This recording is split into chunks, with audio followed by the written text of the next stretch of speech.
What's up, everybody? I'm Chase Lee reporting for DallasMovieScreens.com, and I got another movie to review for you guys, and that would be Kingsman: The Golden Circle. Now, this is the sequel to the 2015 hit Kingsman: The Secret Service, and that movie is notorious because I still remember when it came out. Valentine's Day weekend of 2015, so it went up against, you guessed it, 50 Shades of Grey, and no one really knew how either one was going to do because they were both new properties. So it's like, are people going to sway more towards 50 Shades of Grey or more towards Kingsman? And believe it or not, Kingsman actually held its own as the polar opposite gender movie to 50 Shades of Grey, and it did pretty well. So I was looking forward to the sequel. I absolutely love the first one. It's just a blast to watch in theaters. I mean, that's pretty much it. Every single actor in the first one really loves the role that they're playing. And when you have fun in the movie, I will have fun as an audience member. And Matthew Vaughn's kind of like frenetic style of action and just the way he sets up his sequences and whatnot, he also makes the movie fun to watch. So I was really looking forward to the sequel. Matthew Vaughn is back to direct, and how was it? It was just as good as the first one. Now, I do have a slight problem with it. I have one issue, like major glaring issue, but I'll get to that in just a second. But to start off with Matthew Vaughn, the guy brings it once again. The movie opens up with an amazing action sequence that's all pretty much taking place inside of a car. And when you think about how Matthew Vaughn shoots his action sequences, he uses the camera in such a way to where it actually feels like a character of its own. The camera work accentuates the action and really kind of like makes you involved with what's going on instead of just bland, boring shots cut together really fast or whatever. Like, he uses it to its advantage and makes you feel like you are a part of this chaotic scene that's being taken place. And he does it with all the action scenes like he does within the first one. So Matthew Vaughn in particular, what he does is that he creates fun movies, interjects them with like adrenaline pumping action to keep you even more entertained, to where it's just a blast to watch from start to finish. And so Matthew Vaughn definitely brings his own style to this one as well, and it has like that over the top, campy, goofy, graphic novel graphic style to it, and he fits that style well. And now I know a lot of people have a problem with the mix of tones from the first one. My co-host on my podcast, he did not like the first Kingsman, and he specifically has said that it's because they mix this goofiness and over-the-top nature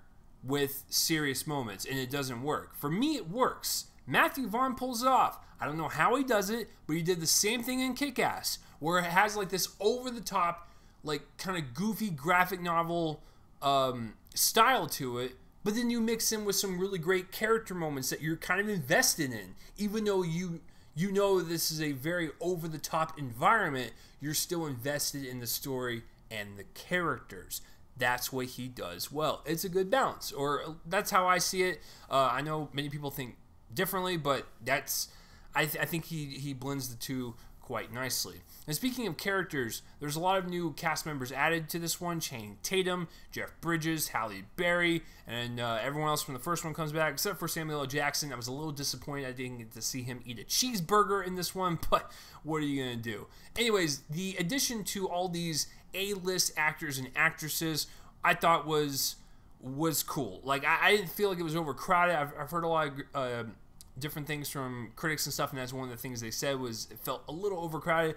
I didn't feel like it was overcrowded. Maybe it felt overcrowded because of all the A-list talent involved, not really necessarily the characters, so I have no idea what they were actually thinking, but I thought it was really fun to see everyone. Like, the thing with bringing all these A-list people in, you figure like, oh, they're going to phone it in, they're not going to really, do their job and like sell us on that character. No, everyone has fun in this movie. Channing Tatum, Jeff Bridges, Halle Berry, everyone just seems to put on their A game and just like, you know what? I know what movie I'm in. I'm going to live it up and just have a blast with this character. And also, Julianne Moore's in this as the villain, and she just lives in that role. Like, you can tell she has so much fun with it. It's almost, I'm almost jealous. I'm like, I wish I was Cass so I could have fun in this movie.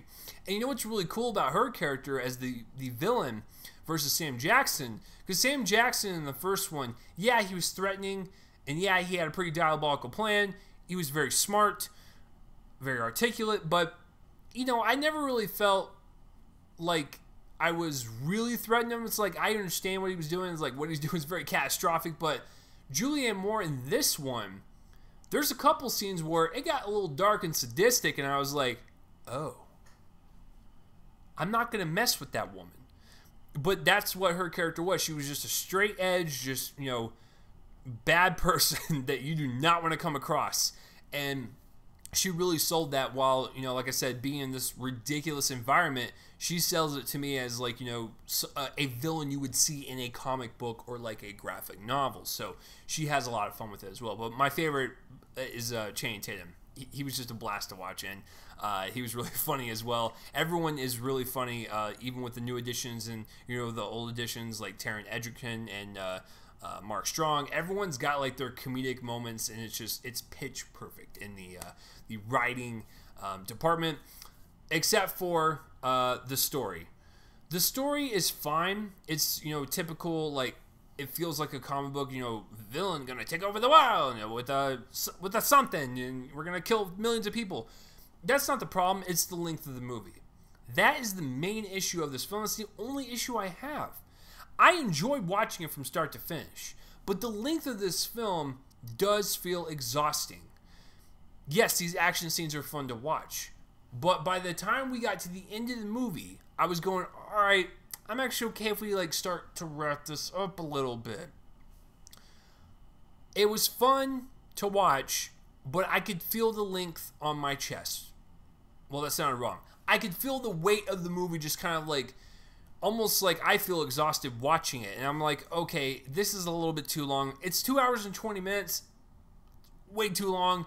If you chop like 20 minutes off, make it like a tight, cool 2 hours, I think you would have had something even better than the first. Because I actually really enjoy this film quite a bit, and I think it's on par with the first one. It's just the length does kind of hinder it. But man, I wish I was one of those actors, because it looks like a very fun set to be on.